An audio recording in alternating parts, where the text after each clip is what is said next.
महोदय अन्म्यूट् कृत्वा।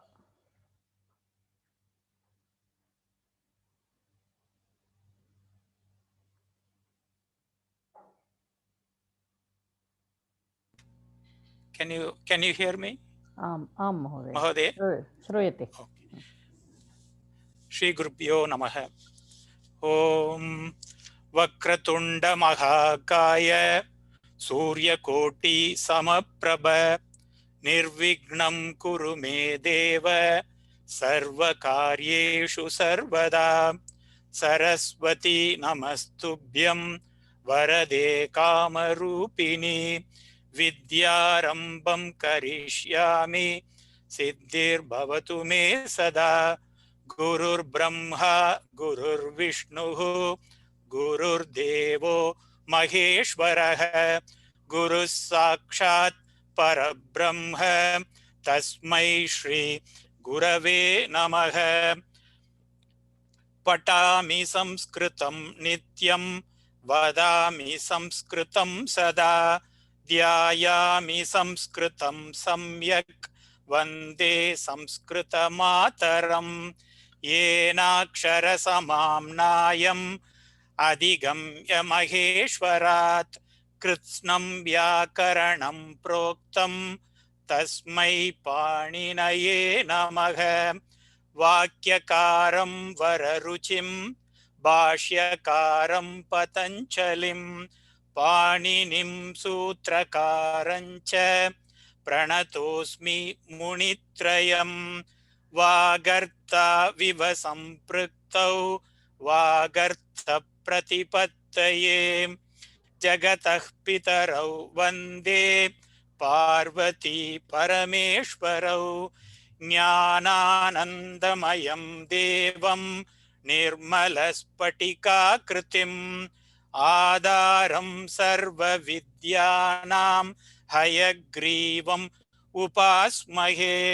ॐ सहनाववतु सहनौ भुनक्तु सह वीर्यं करवावहै तेजस्विनावधीतमस्तु मा विद्विषावहैः। ॐ शान्ति शान्ति शान्तिः। नमस्ते सर्वेभ्यः। राम राम। धन्यवादः महोदय, सम्यक् धन्यवादः। आसीत्। अद्य पुनः सुभाषितानि पठामः।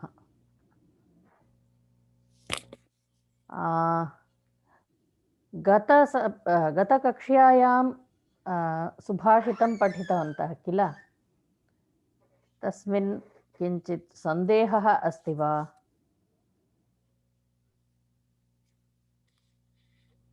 नास्ति? अस्तु, अग्रिमसुभाषितं विशालो ज्ञानभाण्डारः समयः दुर्लभः खलु क्षणशः कणशः प्राप्ता विद्या योगेन सुस्थिरा। विशालः वास्ट, विशालः has become vishalo due to some sandhi that we will learn later. Vishalah jnana bhandarah. Jnana is the knowledge. Knowledge, the vessel, vessel of knowledge is huge, vast. Samayah durlabhah khalu. Samayah has become samayo due to some sandhi that we will do later.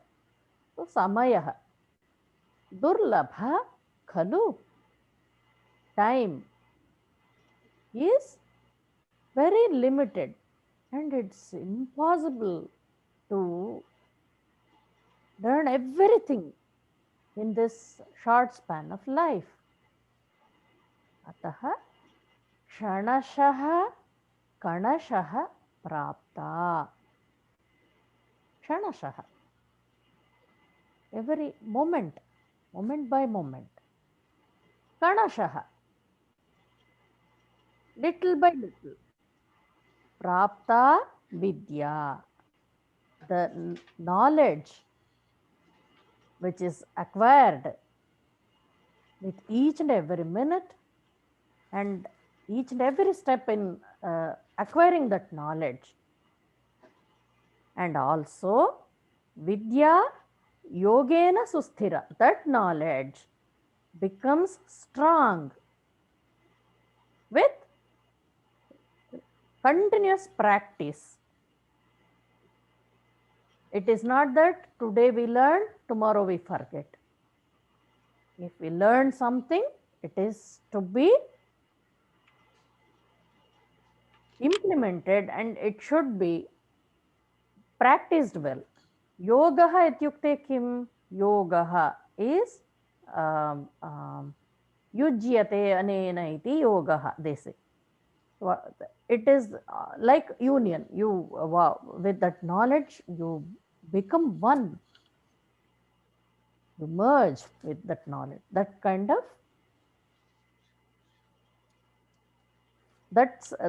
of learning should be there. Okay. Once again, we will read the Subhashitam.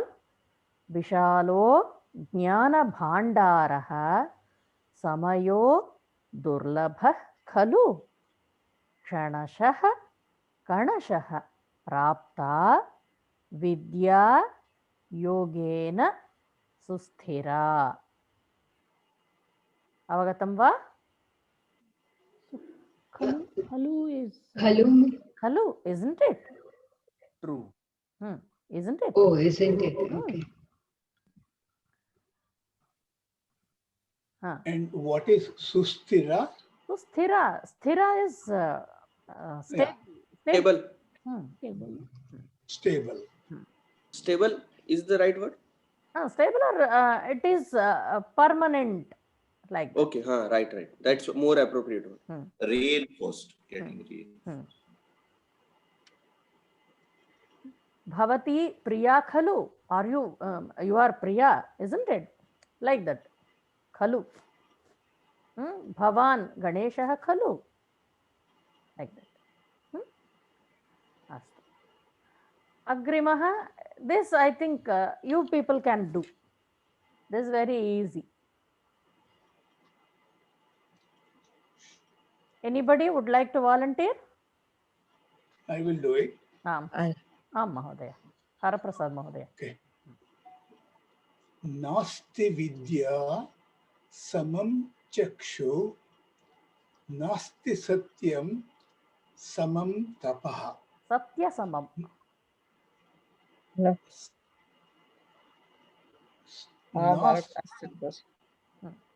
Nasti satya.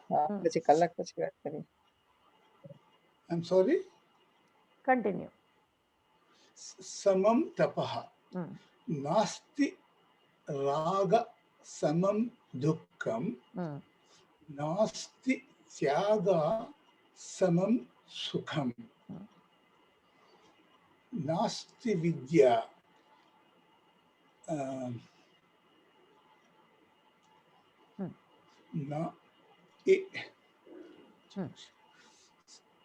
Without knowledge. It is samam chakshu, same. Mahodaya. Mahodaya. Shall I explain? Yeah. Would anybody like to explain? Anybody has understood? What's the meaning for shakku, ma'am? Chakshu. Chakshu. Can I explain? I can do that. Harsha Mahodaya. Okay. Nasti vidya samam chakshu. Means there is nothing like knowledge, vidya, knowledge, some vision or drashti. Nasti satya samam tapa. like truth, nothing is penance like truth. Hmm. Nasti raga samam dukha Hmm. means attachment is Hmm. the cause of Suffering. suffering. Hmm. So, and nasti tyaga samam sukham. Hmm. So, by giving away is like a very happiness. Okay. It is बहु सम्यक् उक्तवती नास्ति विद्यासमं चक्षुः विद्यासमं चक्षुः नास्ति there is no vision like vidya knowledge is the knowledge is like eyes नास्ति सत्यसमं तपः there is no penance like being truthful always. It's very difficult at times. All of us face that problem, no? But if you are able to practice being truthful always, there is nothing like that penance. Then nasti ragasamam dukkham. We are always attached and we are always trying to do things which bring more unhappiness, more pain, more sadness into our lives. So there is nasti ragasamam dukkham. Nasti tyagasamam sukham. So if you are able to give up all your possession, not only your possessions, you should be easily able to give away. You should be able to lead a contented life. So that brings a lot of happiness and peaceful. You will be peaceful with your own self. Unless a person is peaceful within, he cannot be happy. That's the inner. It's a very beautiful subhashitam. So is it like tyag? Is it tyaga samam sukham nasti? Vidya samam chakru nasti, satya samam tapah nasti, raga samam dukkham nasti, tyaga samam sukham nasti. What is samam here?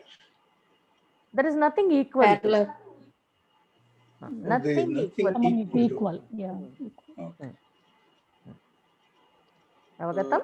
Acharya Mohad, Nasti Vidya Samam Chakshu. Can you just explain in what is exactly in English? Because where to put that, I'm not a little bit of concern. I understood the meaning, but sentence structure Nasti, how it will Nasti, come? you can put it in the end. Vidya samam chakshuhu nasti. Okay. Satya samam tapah nasti. Raga samam dukkham nasti. Tyaga samam sukham nasti.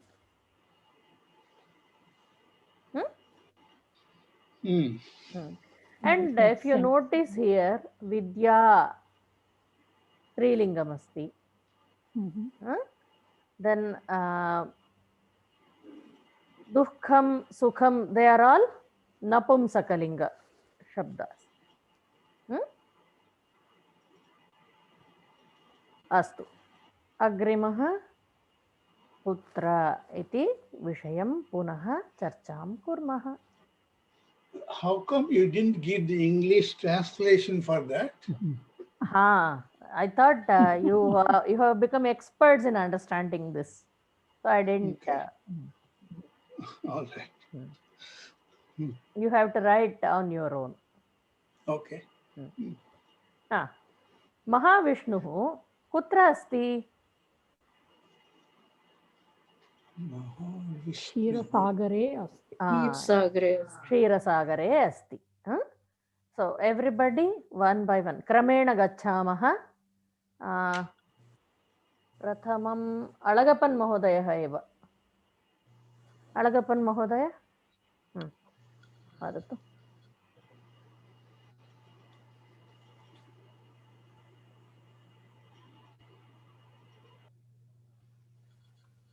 अळगप्पन् महोदय अस्ति वा? महाविष्णुः क्षीरसागरे अस्ति। अग्रिमः कैलासशिखरः कुत्र अस्ति? कैलासशिखरः हिमालयपर्वते अस्ति। अग्रिमः कः? अनुपमा महोदय अस्ति वा? अस्ति मैम। भारतदेशः कुत्र अस्ति? भारतदेशः एशियाखण्डे अस्ति। अग्रिमः अमि आम्। न्यायाधीशः कुत्र उपविशति? न्यायाधीशः न्यायालये।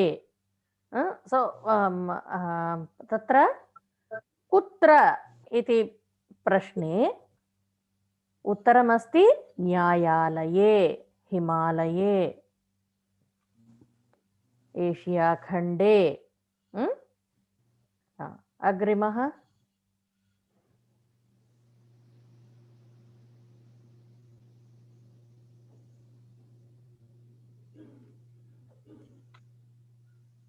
अग्रिमः कः? दिव्या। बालिवर्धः मार्ग गच्छति। मार्गे गच्छति। बलिवर्धः इत्युक्ते किम्?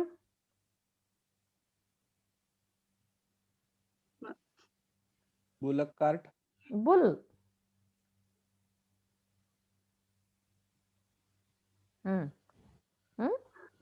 बलिवर्धः मार्गे गच्छति। मार्गे द रोड। वदतु। बलिवर्धः मार्गे गच्छति।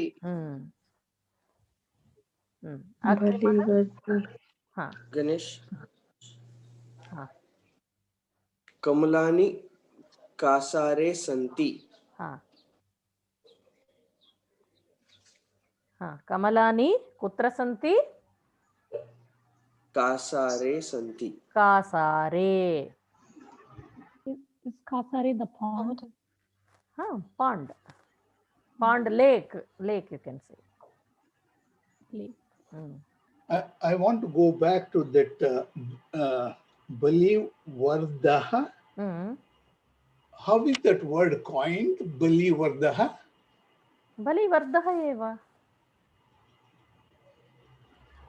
Okay. I thought it was Rishabha Shataka. That no. One who pulls cart. No. I'm sorry? Vrishabha Shakataha is the bullock cart. Vrishabha also you can say, but here I have used Balivardha. So is Bali is same as Rishabha? Balivardha. Balivardha is a word. Okay. Synonym. Okay. Balivardha means one who pulls the cart? No. Yes. This bullock. Acha. Bullock is okay.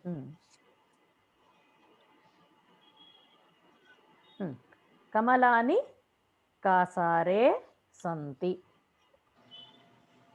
Kamalani kutra santi? Kamalani kasare santi. Agrimaha का गायत्री महोदय अस्ति वा?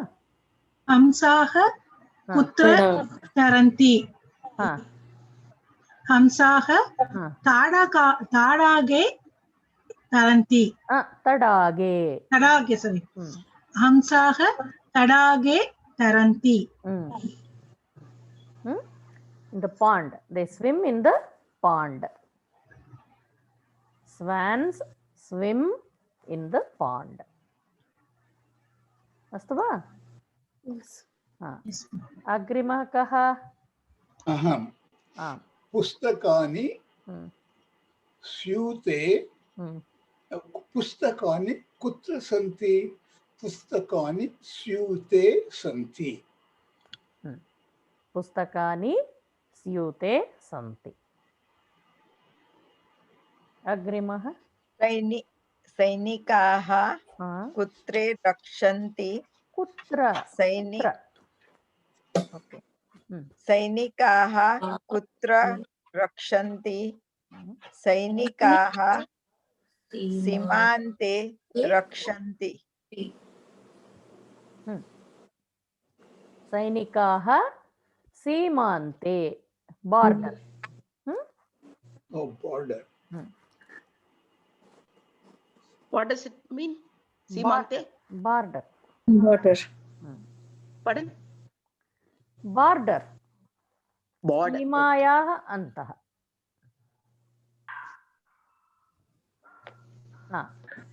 सर्पा वाल्मीके निवसन्ति. सर्पाः कुत्र निवसन्ति? वाल्मीकि. वल्मीके. वल्मीकः इत्युक्ते ant hill. सर्पाः कुत्र निवसन्ति? सर्पाः वल्मीके निवसन्ति. वल्मीके निवसन्ति. वल्मीकः इत्युक्ते ant hill.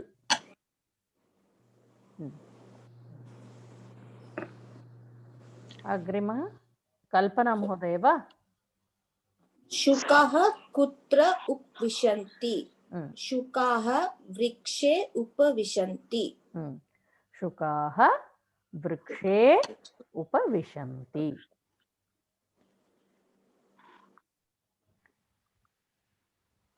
अग्रिमः कः?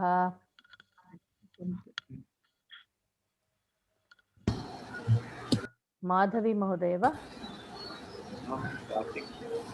कार्तिक अस्ति वा? महोदय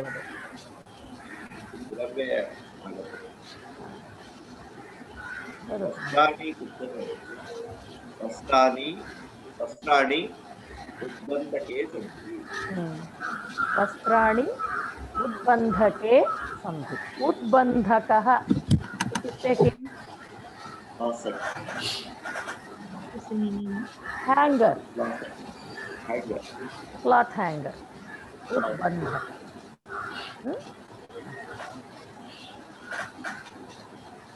अग्रिमः कः?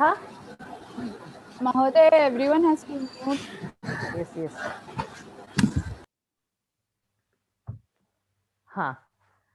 कुत्र? इदानीं वयं क्षीरसागरे, न्यायालये, मार्गे, स्यूते, तडागे, उद्बन्धके इति कृतवन्तः किल? तत् सर्वं पुल्लिङ्ग शब्दमस्ति.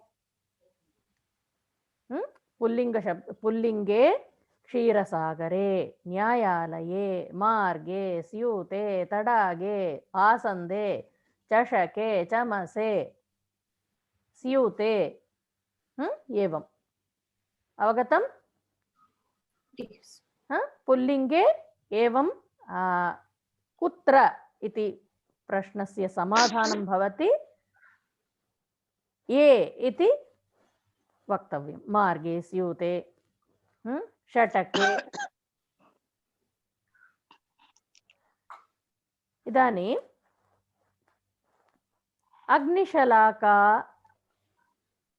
अग्निशलाकाः कुत्र सन्ति? पेटिकायां सन्ति. किमर्थम्? पेटिका इति स्त्रीलिङ्गम्. अग्निशलाकाः पेटिकायां सन्ति। पुल्लिङ्गशब्दः अस्ति चेत् पेटिकाये पेटिकाये नास्ति। पेटिके पेटिके अत्र पुल्लिङ्गः नास्ति, एतत् स्त्रीलिङ्गशब्दः, अतः पेटिकायां सन्ति। अग्रिमः कः? मीनाक्षी महोदय वदतु।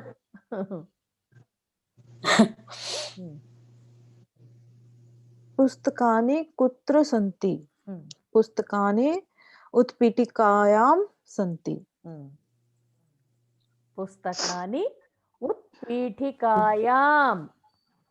उत्पीठिकायाम् इति किमर्थम्? उत्पीठिका स्त्रीलिङ्गशब्दः। अतः उत्पीठिकायां सन्ति। अग्रिमम् मुरलीधरन् महोदय।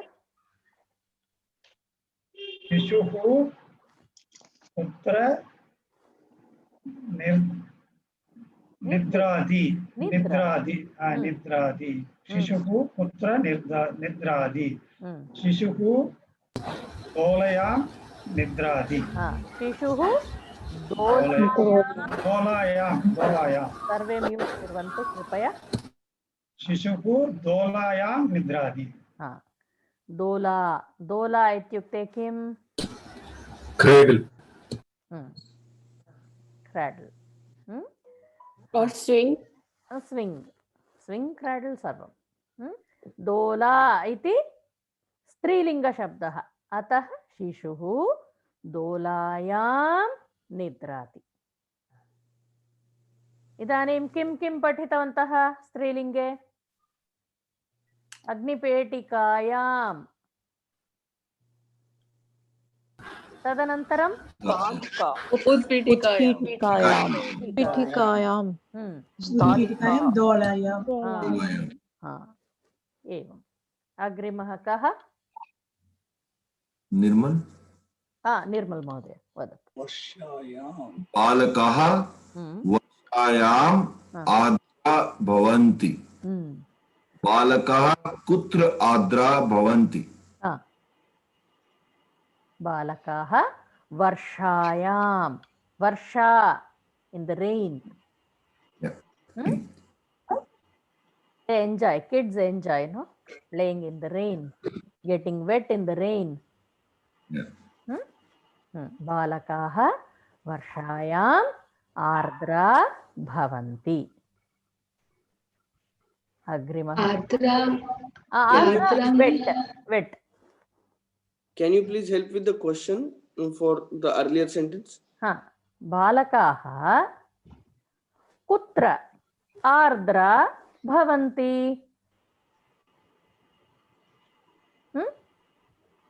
बालकाः वर्षायाम् आर्द्रा भवन्ति। अग्रिमः प्रीति महोदय। पात्राणि कुत्र सन्ति? पात्राणि पाकशालायां सन्ति। पात्राणि कुत्र सन्ति? पात्राणि पाकशालायां सन्ति। पाकशाला, पाकशालायां। अग्रिमः प्रिया महोदय। वस्त्राणि कुत्र सन्ति? वस्त्राणि द्रोण्यां सन्ति। द्रोण्यां सन्ति। द्रोणी, द्रोणी इत्युक्ते द्रोणी बकेट्। बकेट्। इदानीं पश्यतु, अत्र पाकशालायाम् इत्यासीत्, उत्पीठिकायाम् इति आसीत्, अग्निपेटिकायाम् इति, याम् इति सर्वत्र। इदानीं द्रोण्यां, द्रोणी शब्दः, अतः द्रोण्याम्। अग्रिमः कः? रीटा महोदय वा? Yes. आम् इति वदतु। यस् नास्ति। आम् आम् sorry नौका कुत्र तरति नौका नद्यां तरति boat is floating in the river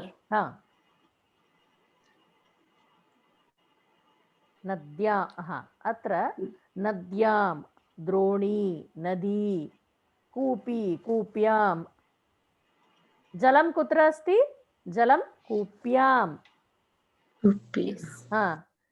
नदी नद्यां द्रोणी द्रोण्यां दर्वी दर्व्यां and ya are joined स्त्रीलिंगे आकारांत ईकारांत pay attention to that yes पेटिकायां उत्पीठिकायां दोलायां एतत् सर्वे आकारांत स्त्रीलिंगशब्दाः अत्र नद्यां द्रोण्याम् इति इकारांत स्त्रीलिंगशब्दाः अग्रिमम् Madam, this nadyam means ma will come with dot, no? That we have discussed in the last class. I don't know whether you attended. So here swar is not there. Vyanjan is there. Here. Okay. This is nadyam. Here. Okay. इदानीं नपुंसकलिङ्गशब्दाः कथम् आगच्छन्ति इति पश्यामः चालकः वाहने वाहनं शब्दः नपुंसकलिङ्गः किल अतः चालकः वाहने अस्ति चालकः कुत्र अस्ति वाहने अस्ति अग्रिमः कः रमेश महोदयः वा No, Santosh. संतोष महोदय वदतु No, I didn't do. Ramesh महोदय प्रथमं रमेश अहमस्ति महोदय मिश्रान्नं पात्रे अस्ति मिश्रान्नं कुत्र अस्ति मिश्रान्नं पात्रे अस्ति मिश्रान्नं पात्रे मिश्रान्नं पात्रे पात्रं पात्रे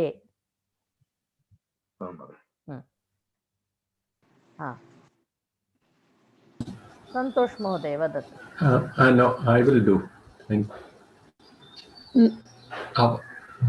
राज महोदय अस्तु महोदय वदतु अवलेहः कुत्र अस्ति अवलेहः चीनभाण्डे अस्ति अवलेहः चीनभाण्डे अवलेहः पिकल अवलेहः कुत्र अस्ति अवलेहः चीनभाण्डे अस्ति What is चीनभाण्डे Chinabarani.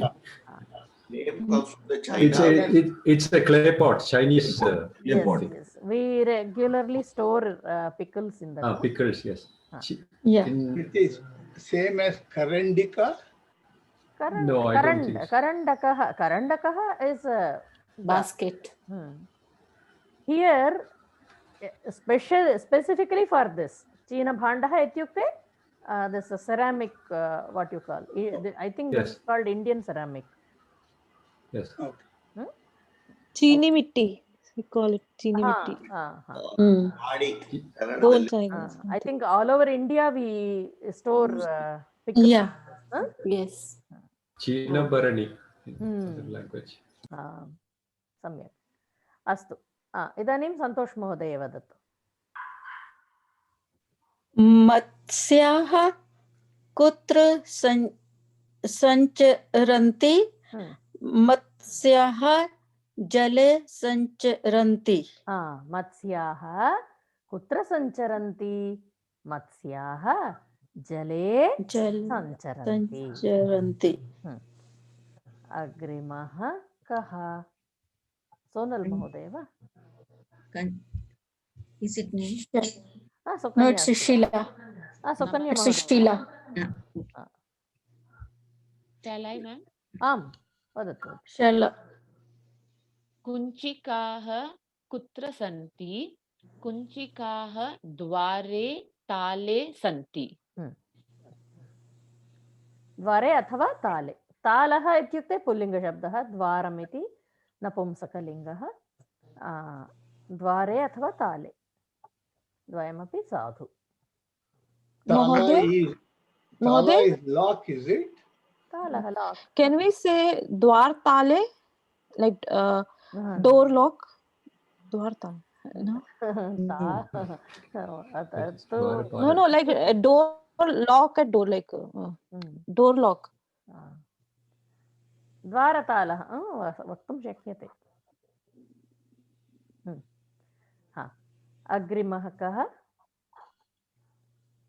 पुष्पाणि कुत्र विकसन्ति? पुष्पाणि उद्याने विकसन्ति। पुष्पाणि कुत्र विकसन्ति?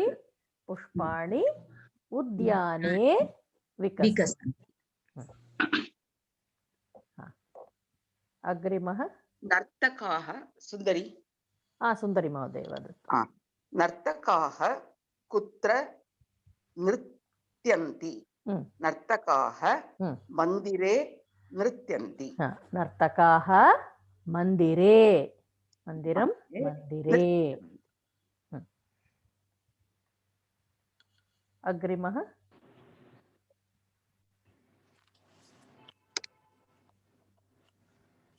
योगेश महोदय अस्ति वा? आम् आम् महोदय। बालकाः कुत्र क्रीडन्ति? बालकाः उद्याने क्रीडन्ति। बालकाः उद्याने क्रीडन्ति। धन्यवादः। पुनः अळगप्पन् महोदय। रोटिका कुत्र अस्ति? रोटिका कुत्र अस्ति? रोटिका पिष्टपचने अस्ति। पिष्टपचनः, पिष्टपचनं, पिष्टपचनम् इत्युक्ते तव पचने अस्ति। धन्यवादः महोदय। यमी। दोषः। अमी महोदय वदतु। दोषा। Thank you. I love this. Dosha kadali parne asti. What do you mean by kadali parne? Kadali parnam. It's a leaf. Banana leaf. Banana leaf. Banana leaf. If it is in a plate, what will you say? Thalikayam. स्थालिकायाम्। इदानीं पर्णम्, अतः कदली पर्णे, पर्णे अस्ति।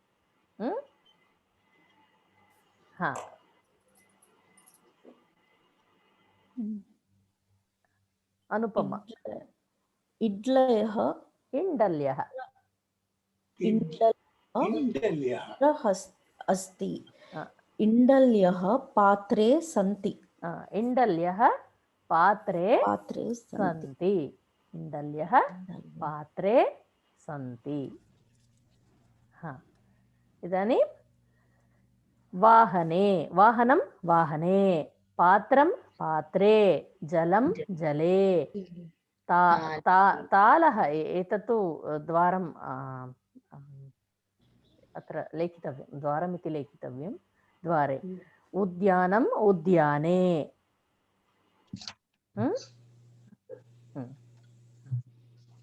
दिव्या।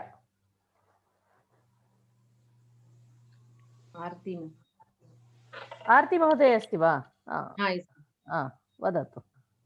आनन्दः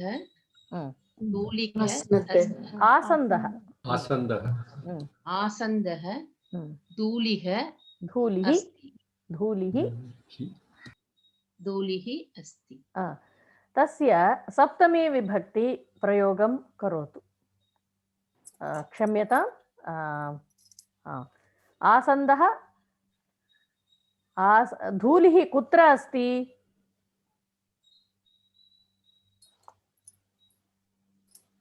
धूलिः आसन्दे अस्ति। आसन्दे अस्ति। आरती महोदय पुनः प्रयत्नं करोतु।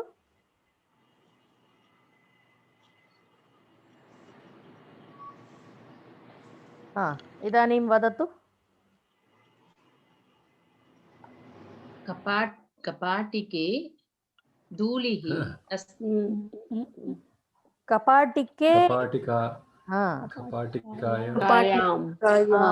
कपाटिकायां धूलिः अस्ति। What is धूलिः? Dust. Oh, dust. Okay. Thanks. धन्यवादः। उत्पीठिका धूलिः अस्ति। उत्पीठिकां धूलिः अस्ति। उत्पीठिकायां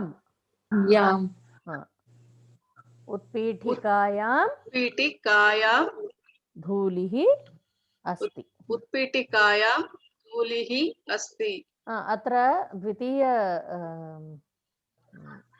वाक्ये अत्र पाटिकायाम् इति आगतं। तत् समीकरणीयम्। अग्रिमः गणेश महोदय वा वदतु। भक्तः कुत्र अस्ति?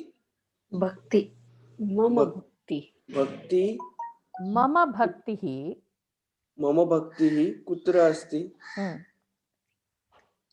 मम भक्ति रामे अस्ति।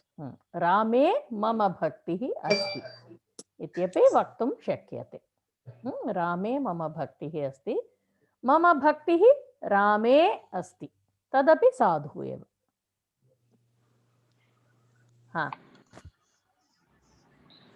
गायत्री महोदय। मम भक्तिः सीतायाम् अस्ति। प्रश्नः? मम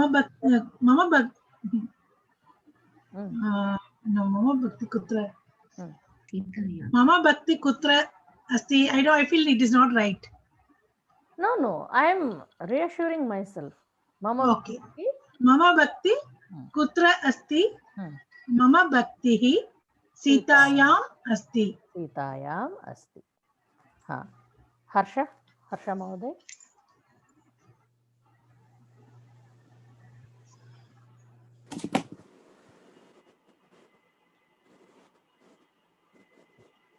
I don't think she's there.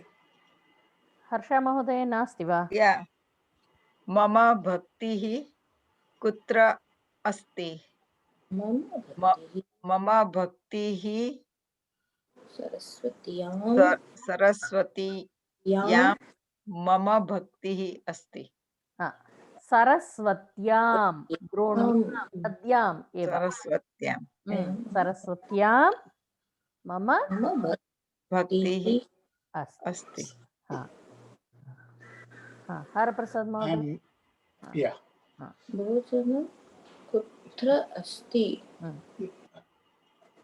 Okay. सर्वे म्यूट कुर्वन्तु। भोजनं कुत्र अस्ति? भोजनं स्थालिकायाम् अस्ति। किमर्थं स्थालिकायाम् इति? That is स्त्रीलिङ्ग। स्त्रीलिङ्ग शब्दः, अतः स्थालिकायाम् इति। अग्रिम हीना महोदय।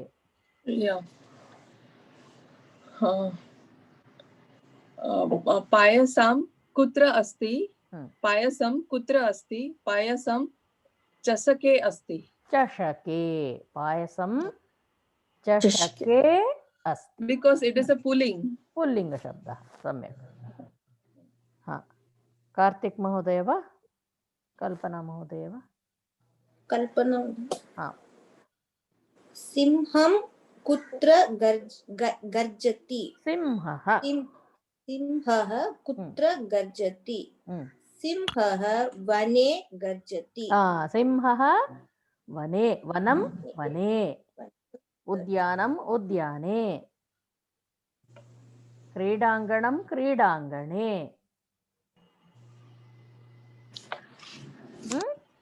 सिंहः वने गर्जति।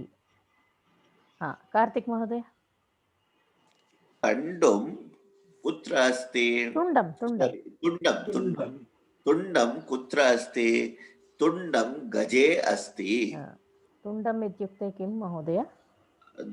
दन्तः। वक्रतुण्डं। The trunk. Does it refer to the tooth or the trunk? Trunk. Vakratundam. Vakratundam Mahakayam. We are saying no every day in Ganesha prayer. Trunk of the Vakratundam. Vakratundah. Tundam. Tundam gaje asti. अग्रिमः माधवी महोदय। मूषिकः कुत्र अस्ति? मूषिकः गणेशे अस्ति। गणेशे अस्ति। अस्ति। महोदय तत्र गणेशः मूषिके। गणेशः मूषिके। अत्र अहमपि गणेशः मूषिके। गणेशः कुत्र अस्ति? गणेशः मूषिके अस्ति। क्षम्यतां। गणेशस्य उपरि भविष्यति।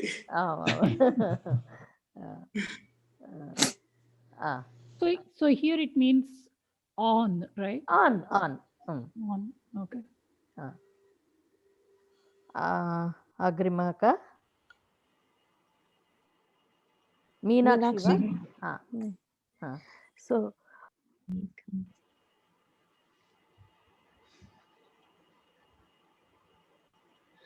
लेखनी। मीनाक्षी महोदय वदतु। मषि कुत्र अस्ति?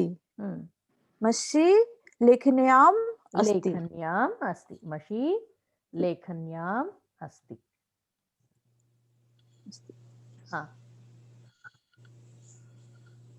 मुरलीधरन् महोदय।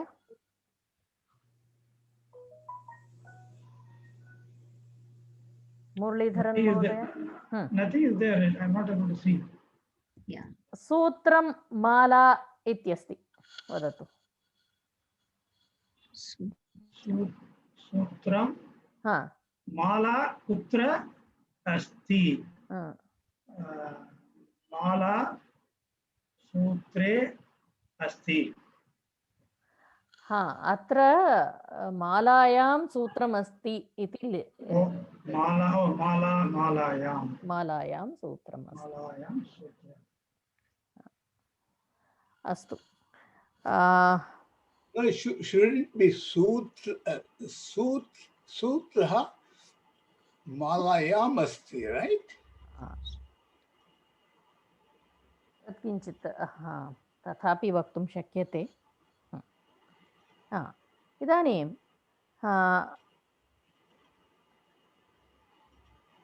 मम गृहे पुस्तकानि सन्ति।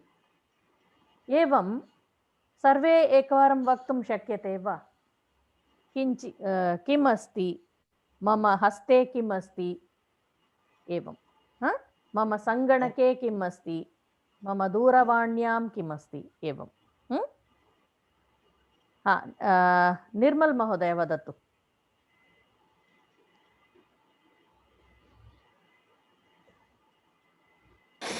So what should I say, ma'am? Mama grihe, you can say anything.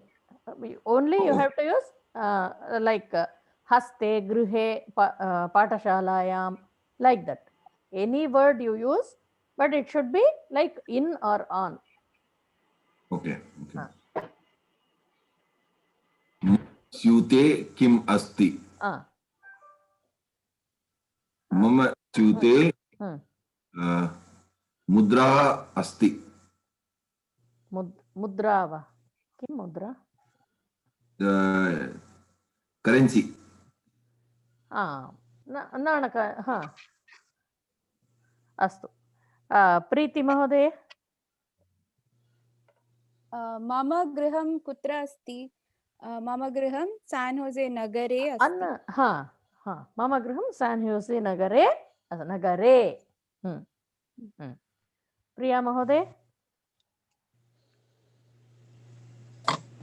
मम गृहे अङ्कन्याम् अस्ति।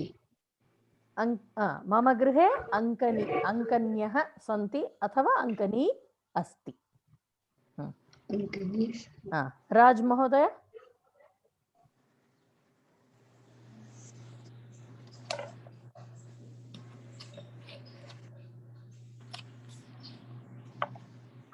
राज महोदय अस्ति वा?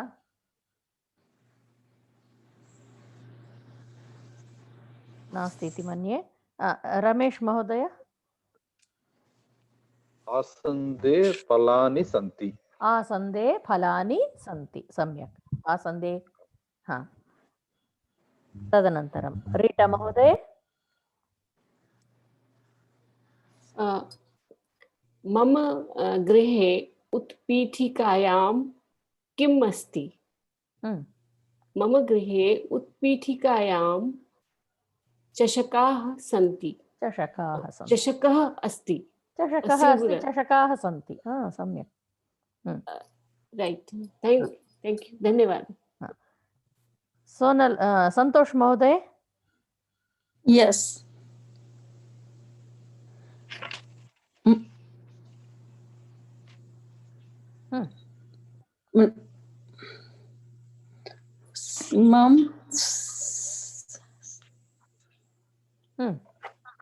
मम स्यूते पुस्तका मम स्यूते पुस्तके पुस्तकानि पुस्तकानि सन्ति। सुकन्या। I'm thinking स्थालिकाये किम् अस्ति? स्थालिकायां स्त्रीलिंग किल? स्थालिकायां किम् अस्ति? मम गृहे स्थालिकायां घड़ी अस्ति।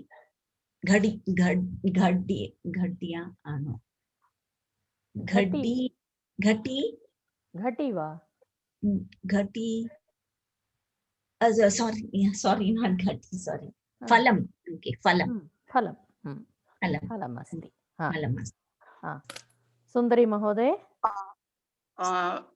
वीणाः कुत्र सन्ति? मम गृहे वीणाः सन्ति। सोनल महोदय। We have to use the word griha, ma'am, over here, or not required? No, not required. Any see, only thing you can say mama karyalaye api, granthalaye, vidyalaye, devalaye, whatever you want to use. I can use even pullinga. Anything is fine. Anything is fine. I'll just give it a try. Mama sudhakandah kutra asti? Mama sudhakande atra asti. No. Sudhakhande. No. Where is it? Sudhakhanda. Where is it? Where is your Sudhakhanda? That you have to say. Okay. So Sudhakhandah kutra asti? Like that you have to say. Okay. Sudhakandah kutra asti? Sudhakhande utpitika. I don't know actually. Sudhakhandah उत्पीठिकायाम् अस्ति। Okay, उत्पीठिकायाम् अस्ति। कपाटिकायाम् अस्ति। Okay. वातायने अस्ति। Like that. Okay. अग्रिमः योगेश महोदय। आम् महोदय। युतकानि युतकानि कुत्र सन्ति? युतकानि कपाटिकायां सन्ति. कपाटिकायां सन्ति. अलगप्पन् महोदय वदतु. देवः कुत्र? एकनिमिषम्. इदानीं वयम् एवं कुर्मः. अत्र दृश्यते, चित्रं दृश्यते वा? कः का किं तत्सर्वं तद् उपयुज्य एकैकं वाक्यं वदतु.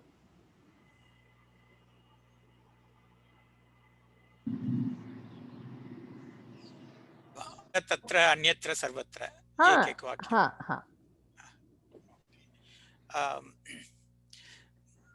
मम सङ्गणकम् अत्र अस्ति.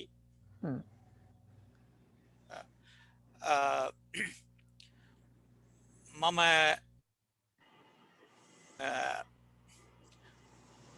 पुस्तकं तत्र अस्ति. वायुः सर्वत्र अस्ति.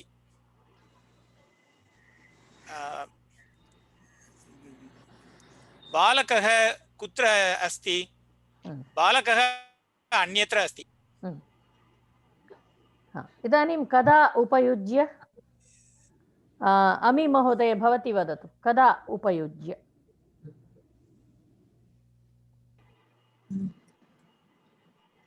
बालकः कदा क्रीडन्ति? बालकः क्रीडति. बालकः प्रातःकाले क्रीडति. प्रातःकाले क्रीडति. अनुपमा. महिला कदा सीयति? महिला सायंकाले सीयति. सीयति वा? स्टिच. सीव्यति. आरती महोदय.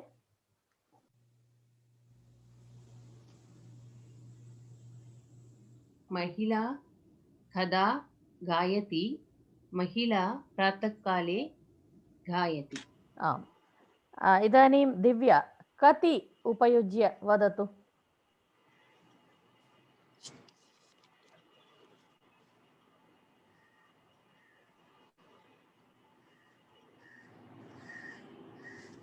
दिव्या अस्ति वा? गजः कति? दिव्या नास्ति वा? अस्तु, गणेश महोदय. गजः कति अस्ति? कति गजाः? कति always use कति गजाः अस्ति? सन्ति. Always use it with बहुवचनं. कति गजाः सन्ति? How many? Right. पञ्चगजाः सन्ति. पञ्चगजाः सन्ति. गायत्री महोदय. कति महिलाः नृत्यन्ति? एकादश महिलाः नृत्यन्ति. सम्यक्. अग्रिमः. अहं. Which word? Any word, your choice. Okay. The first one. के जनाः कन्याकुमारीं गच्छन्ति? सुन्दरः रामः सीता च कन्याकुमारीं गच्छन्ति. सम्यक्. हर्षा महोदय.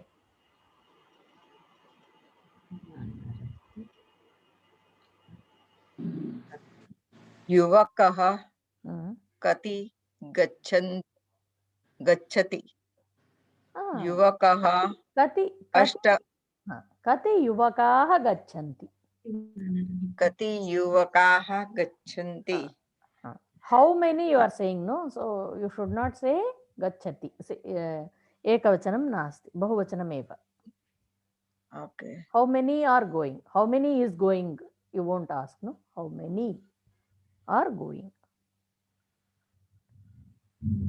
कति युवकाः पञ्च युवकाः गच्छन्ति पञ्चयुवकाः गच्छन्ति हिना महोदय कति हंसाः कति हंसाः तडागे तरन्ति सप्त हंसाः तडागे तरन्ति सप्त हंसाः तडागे तरन्ति सम्यक् कल्पना महोदय भवती कति भगिनी अस्ति कति भगिन्यः सन्ति भगिन्यः सन्ति पञ्च भगिन्यः सन्ति एकनिमिषं तत्र भगिन्यः सन्ति अतः भवती इति न भवत्यः कति भगिन्यः सन्ति मम द्वे भगिन्यः सन्ति ओ एवं वा तत्तु you have not learned that, no? You have to more than 5. So then don't say that. Say how many kati bhaginyah santi? How many? द्वे भगिन्यः सन्ति कार्तिक महोदय धन्यवाद महोदय लक्ष्मी सरस्वती गौरी च कुत्र वसन्ति कराग्रे वसते लक्ष्मी कराग्रे वसते गौरी करमूले वसते सम्यक् सम्यक् अस्तु माधवी महोदय अत्र कराग्रे एकनिमिषम् अत्र कराग्रे करस्य अग्रे कराग्रे वसते लक्ष्मी करमध्ये सरस्वती करमध्ये तदपि कुत्र करमूले गौरी सम्यक् सम्यक् बहु सम्यक् माधवी महोदय वदतु सहोदरी कदा चित्राणि पश्यति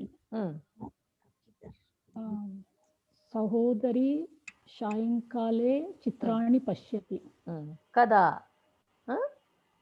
कदा तदनन्तरं मीनाक्षी महोदय पाठशालायां किं किम् अस्ति पाठशालायां भोजनं जलं फलानि स्थालिका चषक च सन्ति पुस्तकं च सन्ति मुरलीधरन् महोदय लेखनी कुत्र अस्ति मम लेखनी उत्पीठिकायाम् अस्ति उत्पीठिकायाम् अस्ति उत्पीठिकायाम् अस्ति सम्यक् सम्यक् निर्मल महोदय विद्यासमं किं नास्ति विद्यासमं चक्षु नास्ति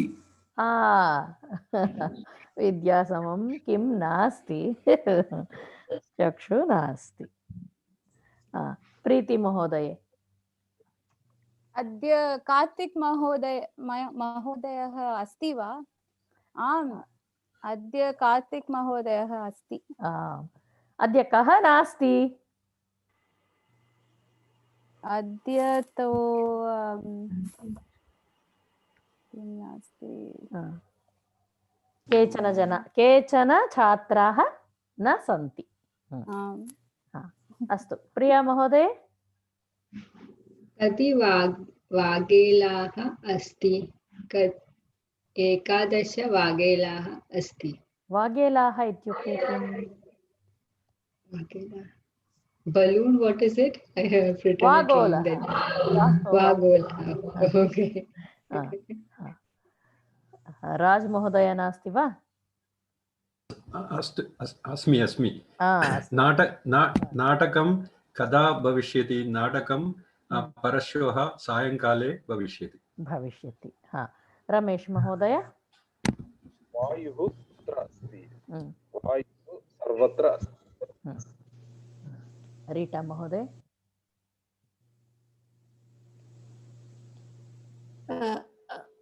महोदय, I want to try kati vadanam.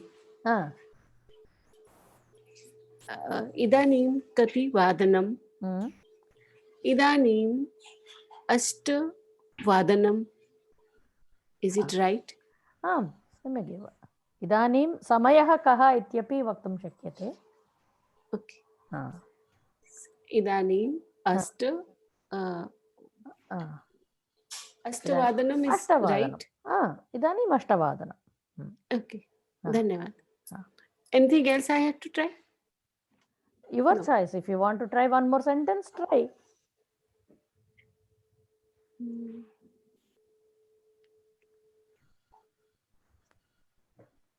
Okay, you think over, you will get your turn again. Okay. Santosh Mahoday. Santosh Mahoday. कति मयूराः नृत्यन्ते?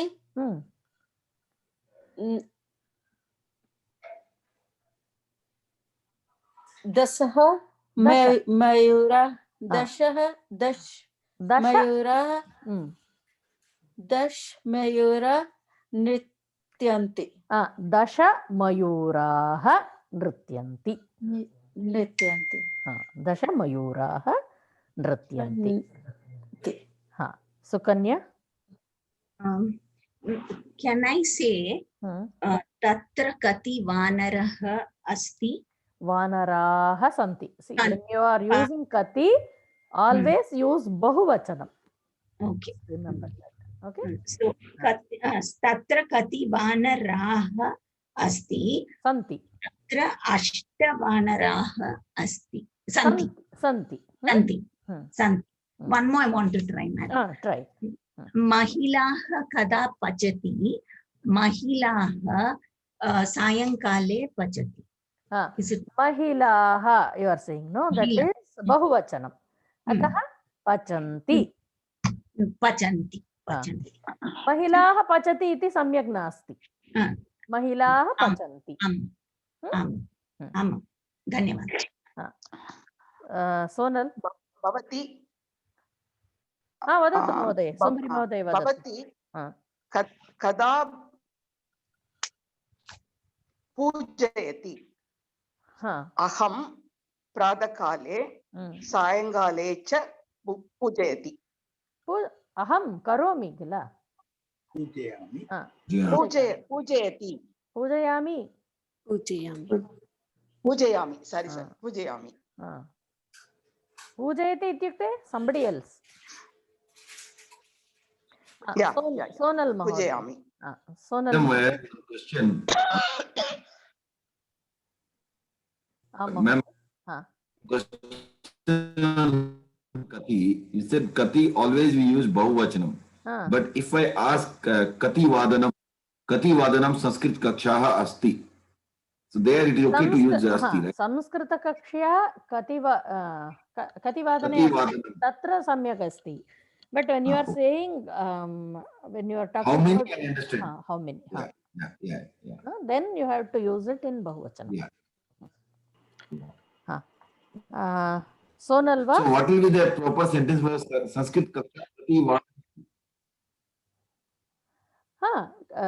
कक्ष्या कदा भविष्यति इति एकः प्रश्नः प्रष्टुं शक्यते। तदनन्तरं कति वादने भविष्यति? कति वादने भविष्यति। Okay, thank you.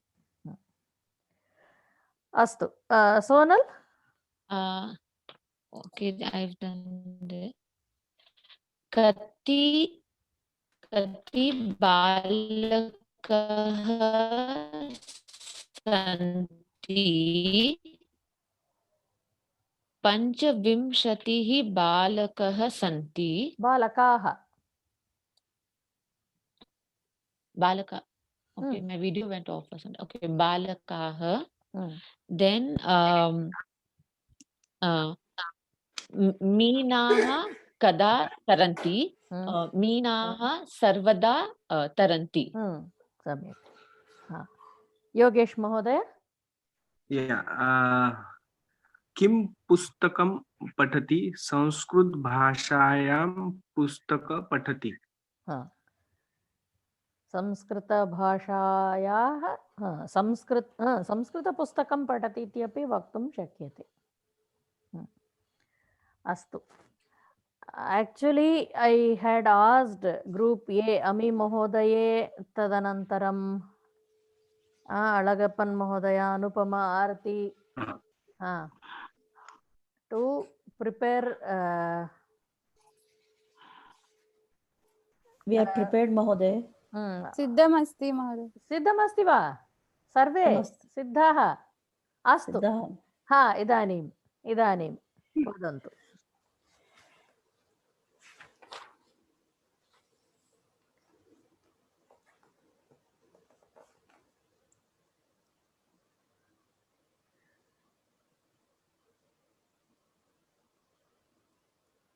Anupama ji, you want to start?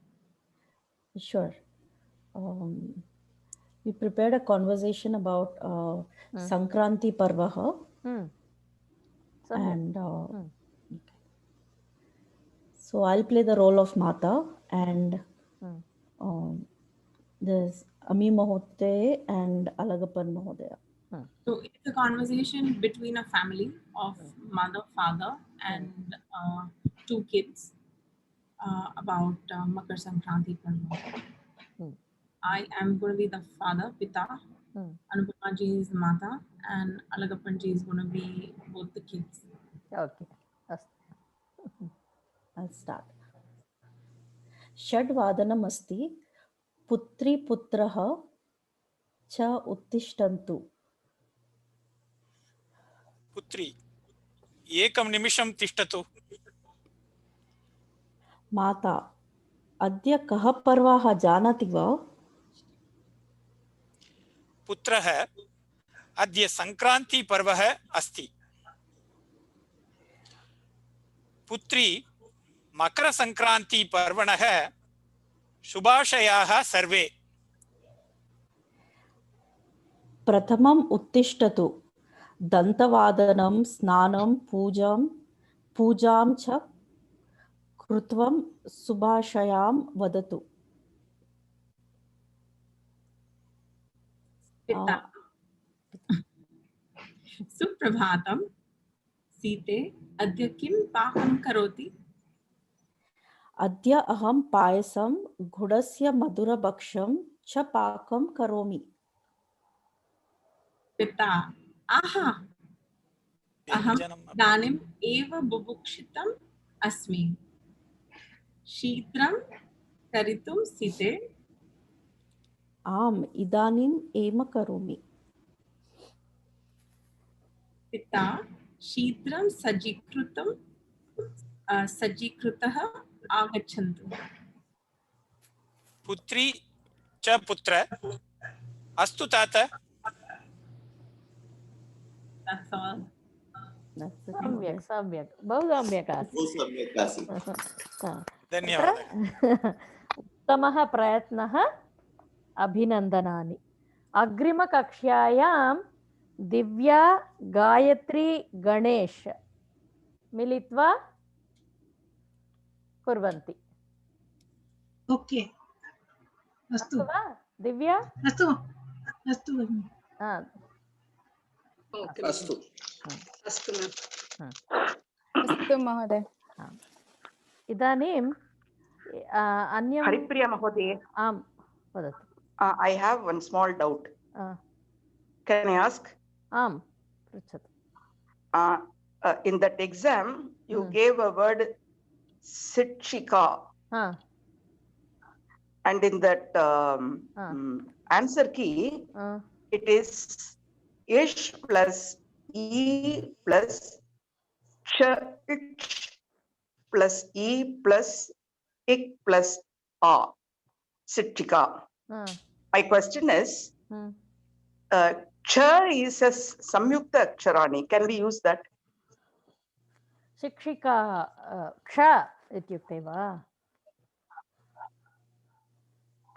Can that be used, or it should be further divided as sha plus ik plus sha plus? Ksha iti. Because Iksha is. No, Okay. can we use when you are splitting Samyukta Aksharani? See, when in the Aksharani itself, is it given separately or not? No, it is given as Aksharas, when you learnt the Aksharas, was it given separately or not?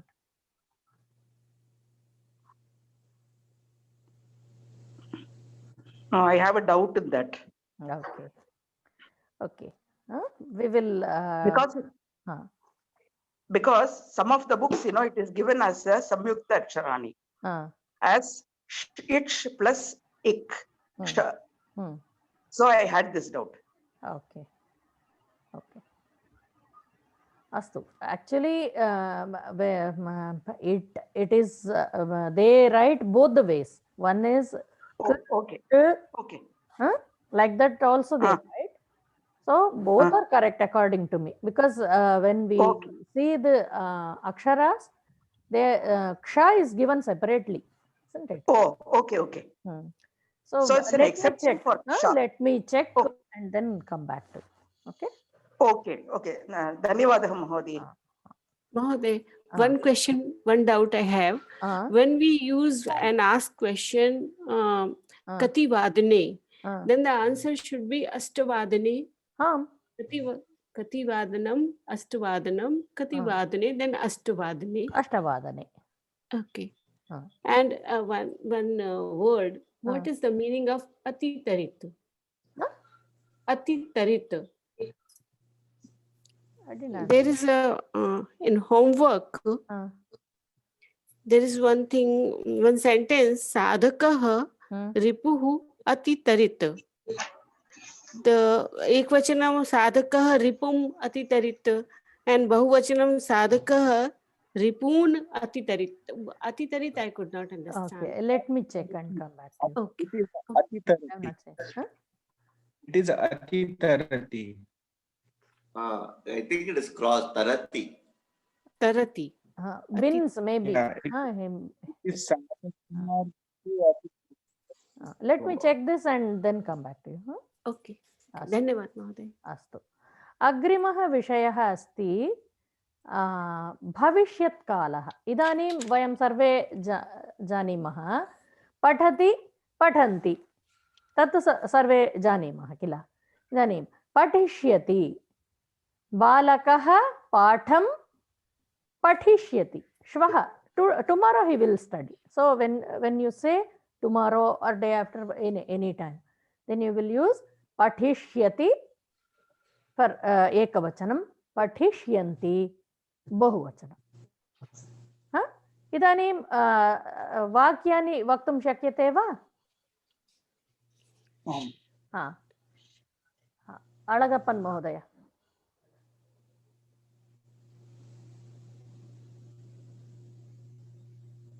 छात्राः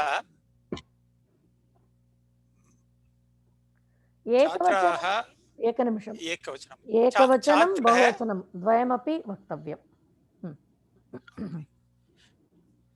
छात्रः पाठं पठिष्यति. छात्राः पाठं पठिष्यन्ति. छात्राः पाठं पठिष्यन्ति. Ami Mahodaya? I have to read the whole thing first and then make sentences, right? Your choice. Gachati, gachanti, gamishyati, gamishyanti.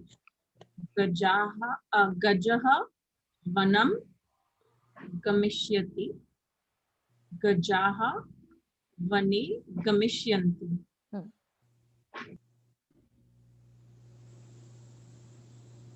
Chalati, chalanti.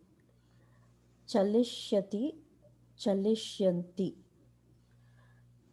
Chalati is what is chalati, Mahodaya? To move. To move. Okay.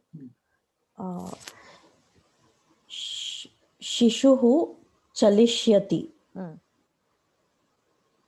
शिशुः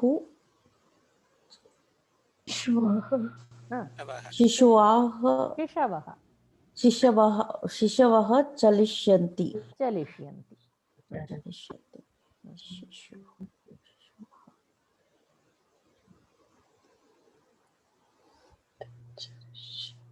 अग्रिमः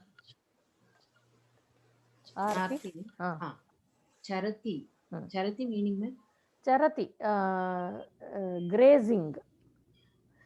Charati has two meanings actually. Charati is also moving, and sancharati means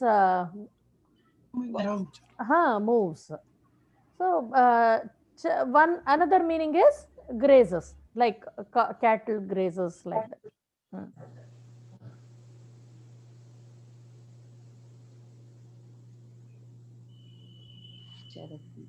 You can use dhenuhu. Dhenuhu charashyanti. Charishyati. Dhenuhu charishyati. Dhenuhu. Dhenavaha. Dhenuhu dhenavaha. Dhenavaha charishyanti. Charishyanti.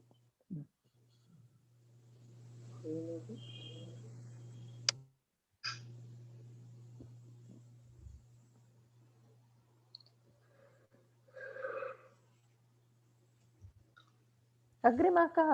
दिव्या.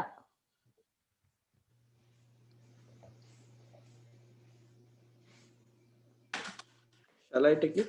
हाँ. नमन्ति नमन्ति. हाँ.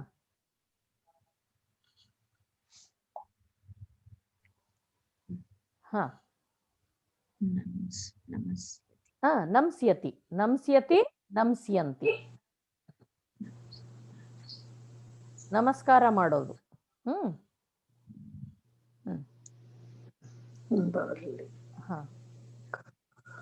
ಬಾಲಕಃ नमस्यति.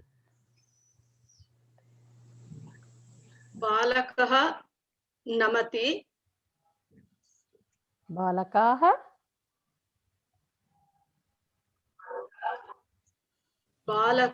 बालकाः नमस्ति. बालकाः नमन्ति. बालकः नमति. बालकाः नमन्ति. बालकः नम्स्यति. टुमारो नाळे ಮಾಡ್ತಾನೆ. नम्स्यति. बालकः नम्स्यति. बालकाः नम्स्यन्ति.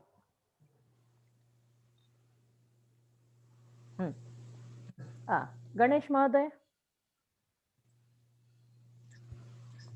सिंहः धावति. सिंहा धावन्ति. सिंहाः धावन्ति. धावन्ति. सिंह वने धाविष्यति. धाविष्यति. सिंहः वने धाविष्यति. सम्यक्. सिंहः वनं धाविष्यन्ति. वने. सिंहाः वने धाविष्यन्ति. एतत् बहुवचनं. धाविष्यन्ति बहुवचनं. धाविष्यति एकवचनं. किन्तु भविष्यत्कालः. अवगतम्? अवगतम्. हर्ष महोदय.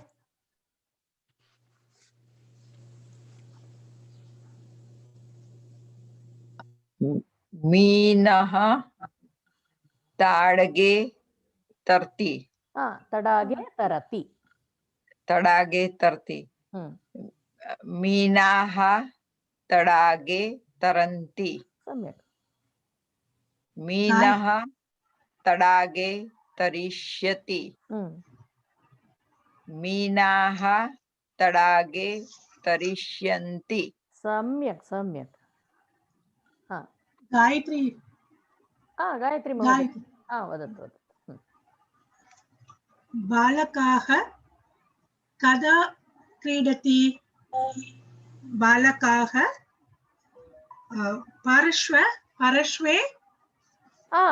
परश्वः एव. परश्वः धरिष्यति. क्रीडिष्यति. अत्र बालकः परश्वः क्रीडिष्यति बालकः परश्वः क्रीडिष्यति बालकाः परश्वः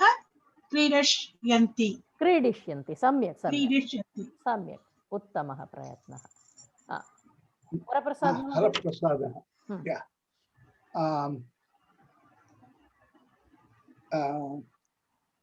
सुमना लिखति सुमनाः लिखन्ति सुमना श्वः लेखिष्यति सुमनाः श्वः लेखिष्यन्ति सम्यक् सम्यक् हीना महोदय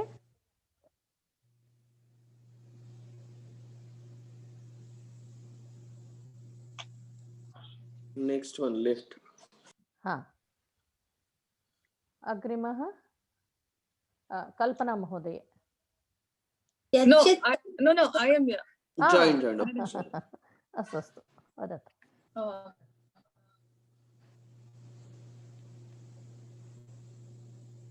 वृक्षः फलं त्यजति will do वृक्षः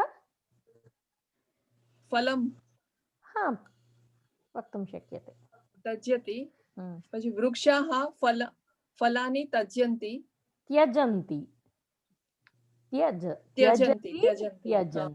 त्यजन्ति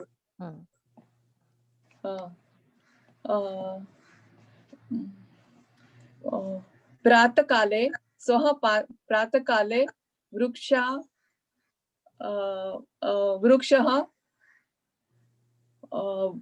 फलं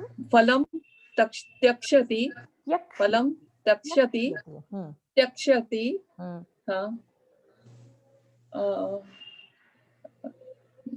प्रातःकाले वृक्षाः फलानि त्यक्षन्ति सम्यक्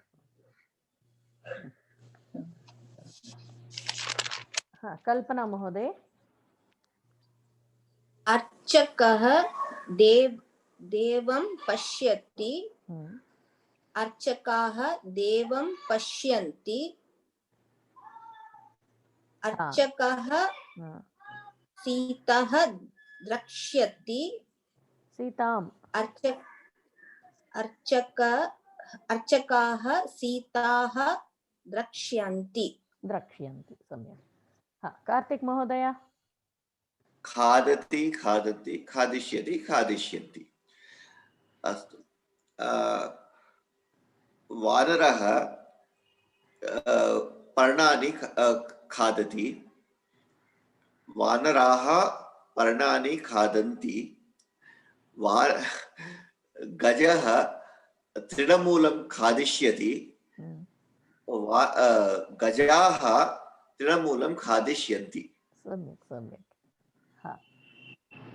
माधवी महोदय पिबति पिबन्ति पास्यति पास्यन्ति काकः जलं पिबति काकाः जलं पिबन्ति सेम् थिङ्ग् काकः जलं पास्यति काकाः जलं पास्यन्ति श्वः परश्वः एनी डे श्वः पास्यति अस्तु मीनाक्षी महोदय अर्चति अर्चन्ति अर्चिष्यति अर्चिष्यन्ति भक्ताः अर्चति राइट भक्ताः सर्वदा अर्चन्ति आगामी सप्ताहे सरस्वत्याम् सरस्वतीम् अर्चिष्यति आगामी सप्ताहे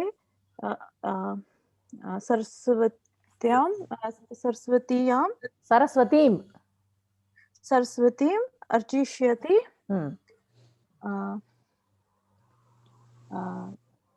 श्रव भक्ताः श्रव पार्वतीं अर्चिष्यन्ति पार्वतीम् अर्चिष्यन्ति सरस्वतीम् अर्चिष्यति सरस्वतीं पार्वतीम् अर्चिष्यन्ति मुरलीधरन् महोदय Bhavati means Bhavati is To there be. to be Bhavati means to is be. there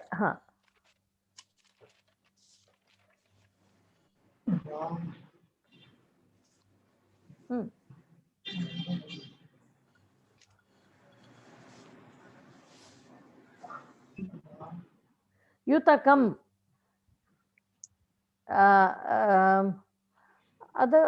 अथवा अग्रिम पदं चिनोतु Vachati. इच्छा Vachati.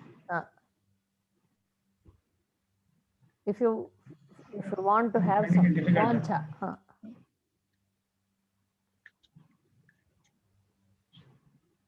I'm not able to do that. okay, do something else, whatever you feel comfortable, you take that word. So many words are there.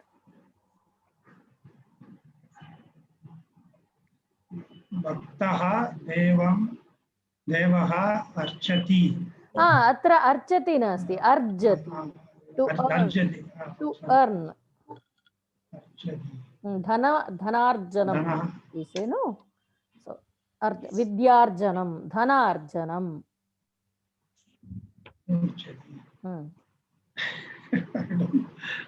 I'm finding it difficult. okay garjati you do garjati Jaha Simha Vanaha Garjati. vane simha Vane Simha Vane Garjati. Simha Vane Garjanti. Simha Vane Garjishyati. Simha Vane Garjishyanti. सम्यक् उक्तवान् निर्मल महोदय काकः कूजति काकाः कूजन्ति काकः कूजिष्यति काकाः कूजिष्यन्ति सामान्यतः कूजति इति पदं कोकिलस्य साकम् उपयुज्यन्ते अतः कोकिलाः कूजन्ति कोकिलः वने कूजिष्यति कोकिलाः वने कूजिष्यन्ति What do you use for kaka? काकः तत् कूजति इति नास्ति अन्यत् पदम् अस्ति इदानीं वक्तुं न शक्नोमि अनन्तरं वदामि प्रीति महोदय आं महोदय शुनकः मूर्च्छति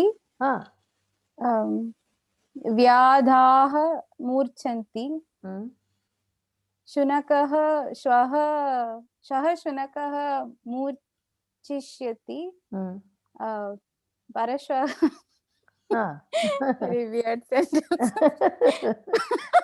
अस्तु चिन्ता नास्ति परश्वः व्याधाः मूर्छिष्यन्ति इदानीं समयः अभवत् अग्रिमकक्ष्यायां वदन्ति वा अन्याः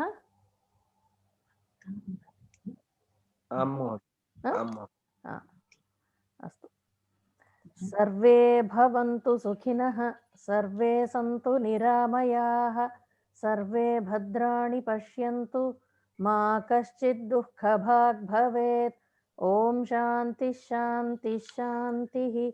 हरि ओम। धन्यवाद महोदय। धन्यवाद धन्यवाद। धन्यवाद।